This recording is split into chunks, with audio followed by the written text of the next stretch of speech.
आमे समस्ते भंजंगर दायद ए भंजनर परिचय भंजनर बस स्टाण्ड रु निश्चित भाव सरकार एक भल बस स्टाण्ड आमको देते भंजनगर को जी आसवे लोक मैंने खुशी होते भंजंगर भूमिका आम जाऊँ बोली किंतु दुर्भाग्य जी पदा लोक भंजनर आसला से देखिले यहाँ दुख कर भंजनर एपरी एक अस्वास्थ्यकर परिस्थिति सृष्टि होती बस स्टाण्ड साधारण शौचालय अवस्था खराब बस स्टाण्ड चारिपटे मैला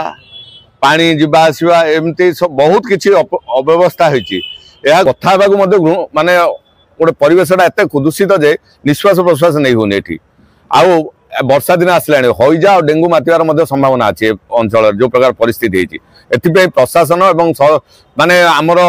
उपजिलापाल निश्चित भाव प्रति दृष्टि देवे चंचल यार निराकरण निश्चित भाव करेंगे मुझे अनुरोध करुँच एनएसी की अनुरोध कर चंचल यार समाधान करूँ ना लोक मान मनरे प्रशासन प्रति एक तीव्र असंतोष व्यापिब।